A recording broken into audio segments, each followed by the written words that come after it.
Sou o Carlos. E eu sou a Alessandra. E nós estamos aqui em frente do estádio do Flamengo, aqui na Gávea.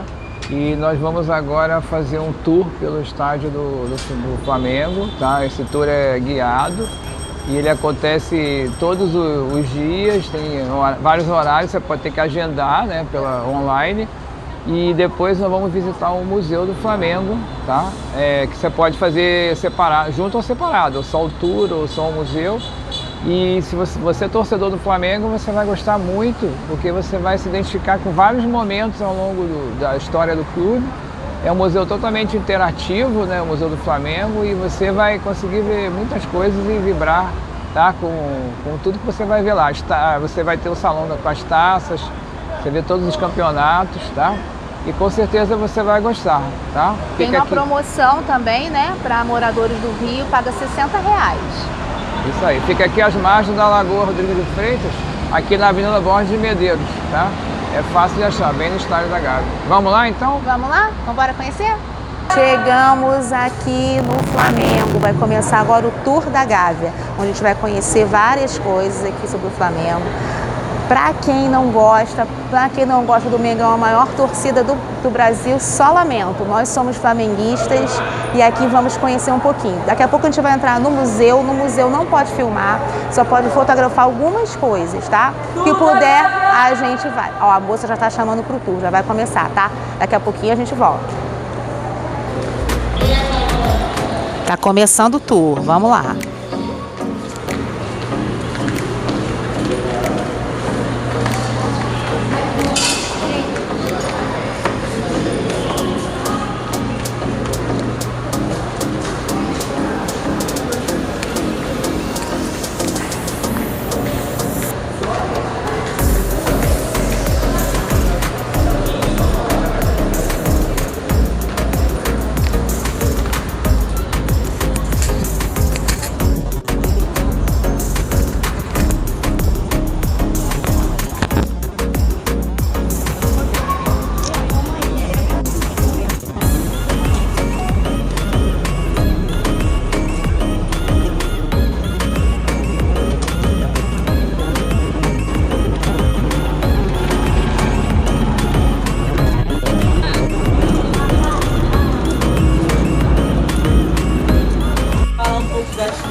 Fala um pouco do início da história do Flamengo, da história de fundação, tendo pra cá, para eu falar melhor. O Flamengo, né, vai ser fundado no dia 17 de novembro de 1895 por alguns jovens remadores que vão decidir, né, naquele dia fundar um grupo de regatas, e mal sabiam eles que estavam mudando para sempre a história do Rio de Janeiro, a história do Brasil e, consequentemente, a história das nossas vidas naquele dia, né? Decidiram também mudar a data que comemoramos o aniversário do clube para o dia 15 de novembro, pois 15 de novembro é feriado da proclamação da República e, como tinha sido recém-proclamado, né, 6 anos antes, então a gente acaba colocando, né, a proclamação da República para o dia, o aniversário do Flamengo para o dia da proclamação da República, então feriado, tá ok? Então as primeiras cores também, gente, tem a ver com o Brasil, tá? Então as primeiras cores escolhidas por esses jovens foi o azul e o amarelo. Até hoje é referenciada em algumas camisas de goleiro, geralmente ou é azul ou é amarelo, né? Alguns uniformes, terceiro uniforme, comissão técnica, mas essas duas cores durou pouco tempo na nossa história, tá? Um ano depois a gente já muda nossas cores para vermelho e preto, porque o azul e o amarelo eram cores que desbotavam em contato com a água mais facilmente. E lembrando, né, que na época a gente só tinha um remo como esporte principal. Então, para economizar, escolheu o vermelho e o preto, graças a Deus, né, para representar o Flamengo. E não somente porque era mais barato, mas sim porque também eram cores mais vibrantes, mais fortes também, né? Então é difícil de desbotar. Oi, pessoal, tudo bom? Boa tarde. E aí, falando um pouco mais da estrutura, falando agora da estrutura aqui do Flamengo, aqui a nossa sede é dividida em 3 partes, né? A primeira parte é a questão da nossa sede social. Então aqui é uma sede como qualquer outro clube, tá? Então você se associa e pode, né, desfrutar da estrutura que nós temos aqui, as quadras poliesportivas, as piscinas. Também é uma sede administrativa, então a parte do Flamengo empresa está praticamente toda aqui, tá? Então a presidência do clube, o marketing, o patrimônio, tá nessas partes superiores aqui dentro do clube. E também, por último, é uma sede olímpica, então a maioria dos esportes olímpicos aqui do Flamengo se encontram na Gávea, inclusive os esportes que nós praticamos nessas duas piscinas aqui, as duas piscinas olímpicas do clube, o Parque Aquático Fadel, tá? 3 esportes aquáticos, o polo, nado artístico e a natação. Na natação, muitos atletas dividiram a sua vida em serem atletas do Flamengo, atletas da seleção brasileira, atletas que representaram muito bem, né, e foram ganhando muita fama por serem ótimos atletas, como por exemplo o Ricardo Prado, o Rômulo Arantes, o Fernando Scherer, o Xuxa, né, o César Cielo, um dos maiores nadadores da história do Brasil. Entre as mulheres, a gente teve, né, a Maria Lenk, que foi a primeira mulher sul-americana a disputar umas Olimpíadas em 1932, lá em Los Angeles. Depois a gente teve, né, a Piedade Coutinho, a Patrícia Morim, recordista pan-americana, depois se tornou a primeira mulher presidente da história do Flamengo. Atualmente a gente tem o Cachorrão, que foi disputar os últimos Jogos Olímpicos lá em Paris, ano passado. Ficou em 4º lugar, quebrou o recorde pan-americano, mas ficou em 4º lugar. Então o intuito do Tour da Gávea, e aos que vão no museu ainda vão perceber lá dentro, é que é falar de um Flamengo muito para além do futebol, né? Além do esporte mais popular, mas sim falar de um Flamengo como clube, o maior clube poliesportivo do Brasil, celeiro de atletas olímpicos, ok?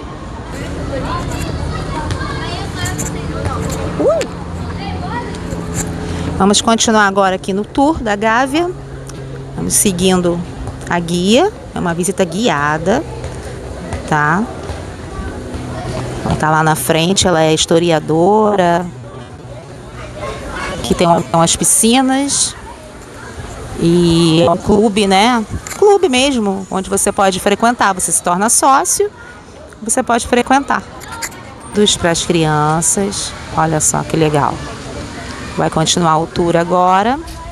Ali tem uma quadra de tênis. Pessoal, a gente para aqui para poder falar sobre o Urubu, né, que é o mascote do Flamengo, tá? Mas o primeiro mascote da nossa história, né, foi o Popeye. Foi escolhido ali na década de 40 para ser o mascote do Flamengo, por ser um marinheiro, tem essa ligação com o mar, assim como o Flamengo também tem.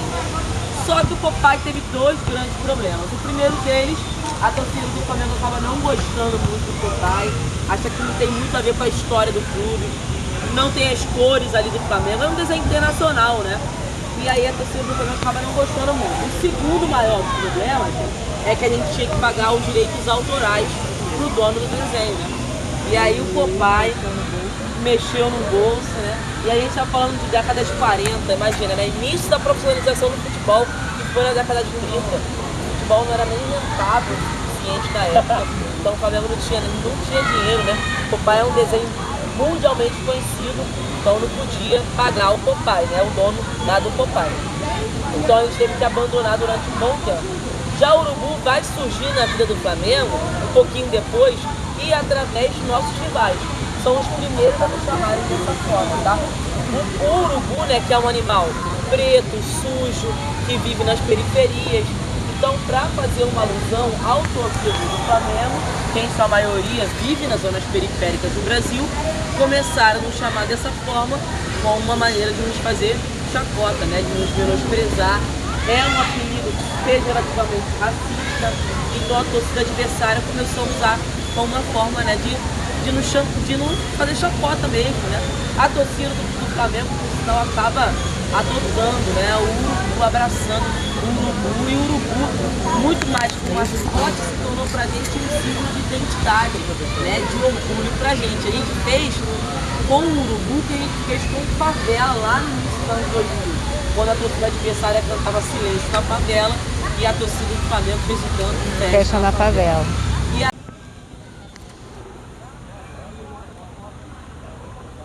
Aqui parquinho com brinquedão, piscina ali, ó, menorzinha para as crianças. Bem legal aqui.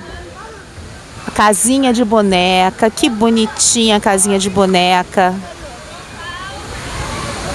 Ah lá, tipo um mini parque aquático. Tipo isso, bem bonitinho. Bem bonitinho mesmo. Vai continuar o tour? Vamos voltar para lá.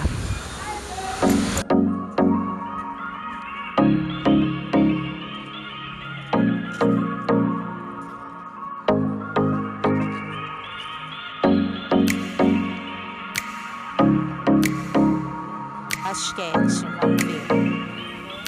Vamos ver.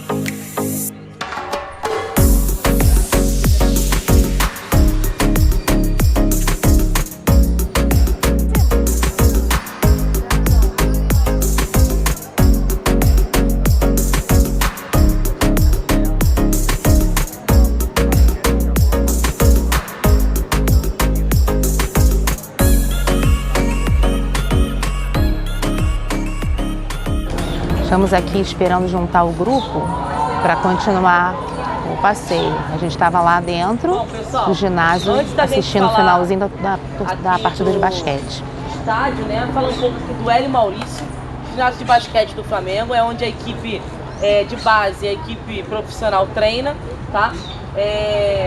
Por aqui, né, o Flamengo tem um basquete desde 1919, é o esporte mais vencedor do Flamengo, tá? É o esporte que dá mais títulos ao clube. É o basquete. O Flamengo que é o maior vencedor nacional de basquete, com 8 títulos, tá? É o maior vencedor da América na Libertadores de basquete, com 2 títulos. É o maior vencedor da América no Mundial, também com 2 títulos. E por aqui já passaram muitos craques, né?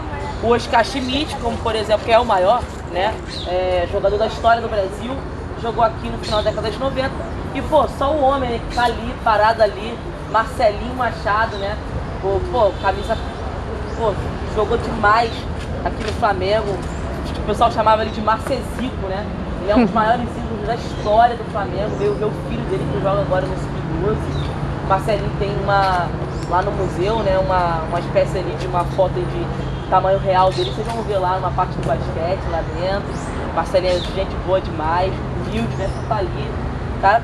Pessoa normal, né? Como se fosse, pra gente, ele é uma pessoa normal. Pra mim, olha, o cara é, meu Deus do céu, campeão do mundo pelo Flamengo, 2014, enfim, ídolo histórico do Flamengo.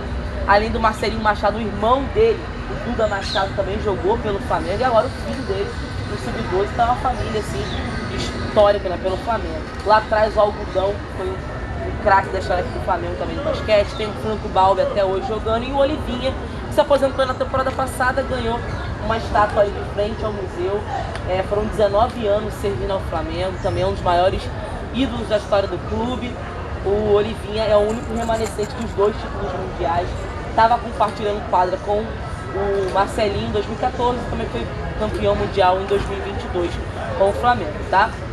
E falando, né, em mundial, somente 3 clubes no mundo todo podem se dizer campeões mundiais no basquete e também no futebol, tá? Então o Flamengo é um deles e quem completa a lista é o Real Madrid e o Barcelona, tá?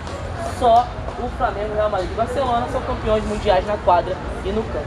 E falando em campo, aqui é o José Baixo Padilha, é o estádio do Flamengo, é o estádio de futebol do clube.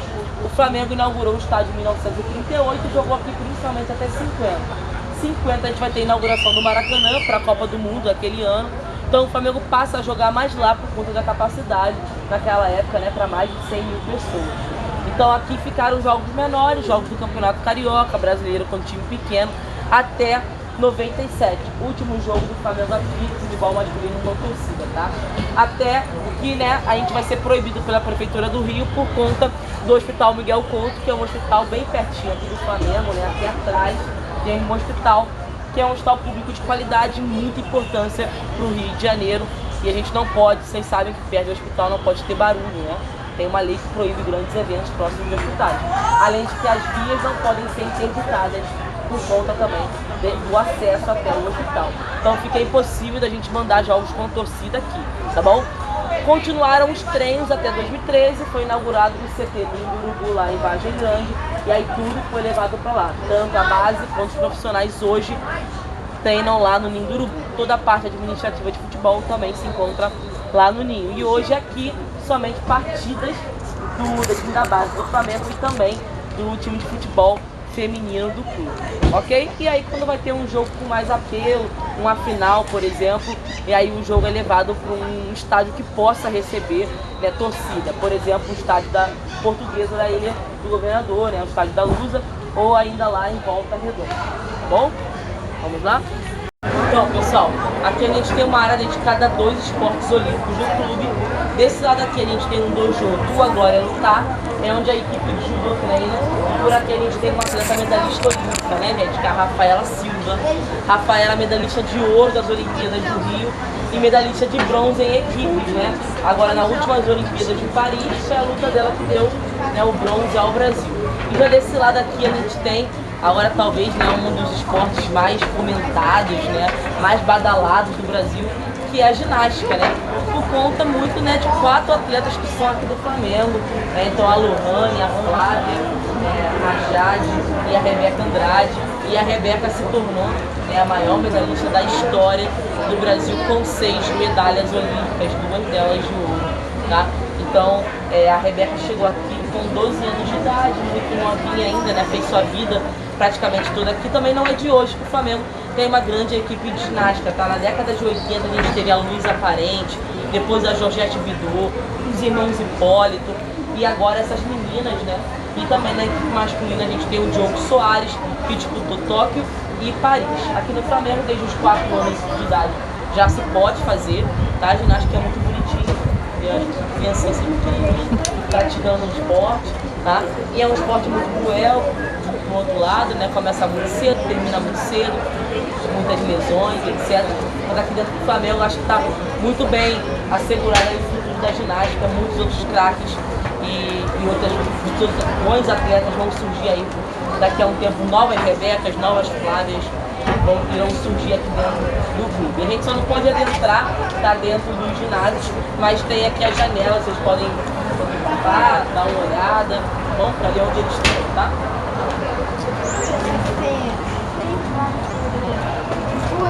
Aqui os outros aparelhos, olha, onde eles treinam, aqui na outra janela. Tá um pouco cheio de sombreado, porque tem um vidro na frente, né? Mas dá pra ver, não dá? Dá pra ver os aparelhos.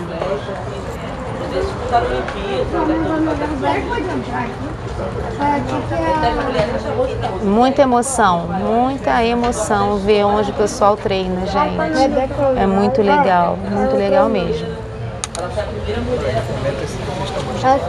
E aí, vocês estão gostando, gente? Se gostar, comenta, curte, compartilha nosso vídeo, tá? Eu tô gostando. Aqui é o ginásio de lutas. Achamos uma janela aberta e a gente está filmando aqui. Não pode entrar, mas pode filmar. Aqui também nós temos grandes campeões de luta. Claro, não tem ninguém treinando hoje, né? Hoje é domingo.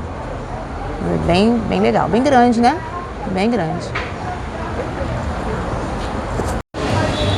Aqui, gente, tem uma galeria, uma praça de alimentação. Olha como o Flamengo é grande, gente. Um restaurante aqui, tipo Santa Forneria. Ali tem um bar. Lá atrás, onde tem o campo, tem outro bar. Aí aqui, vamos aqui para o Boca Maldita. Eu acho que é um outro bar aqui. Então, praticamente uma praça de alimentação flamenguista. Vamos agora para outra parte aqui, tem uma capela. Olha, tem uma capela aqui dentro também, porque São Judas Tadeu é o padroeiro do Flamengo. A capela, então, é em homenagem a São Judas Tadeu. Recebe a bênção, pela São Judas, e a gente acaba sendo campeão não só em 56, mas 54 e 55 também, tá? É o segundo tri da história do Flamengo, era um timaço com o Evaristo Macedo, o Zagallo também, era um dos jogadores daquele time. E São Judas Tadeu, né, virou ali o santo protetor do clube, com bandeira dentro do Maracanã, imagem dentro do vestiário, faz parte dessa mística de ser flamenguista, acreditar, né, ter fé ali em São Judas Tadeu. Dia 28 de outubro é dia de São Judas, não somente isso, né, é dia do funcionário público e também dia do flamenguista, né, do calendário oficial do Rio de Janeiro, é dia do flamenguista. A galera agora, né, usar uma camisa do Flamengo, para fazer inveja de paz, é claro, né? Tem missa aqui na Capela de São Judas, lá no Santuário de São Judas, tem a missa que todo mundo só vai com a camisa do Flamengo. Geralmente alguns membros da diretoria vão até essa missa também, lá no Ninho do aqui festa do Senhor também, a gente sempre também lembra essa data muito importante, né? Essa tradição que é São Judas Tadeu para nós flamenguistas. Finalizando agora o tour do Flamengo, o tour da Gávea. Vamos agora lá pro museu.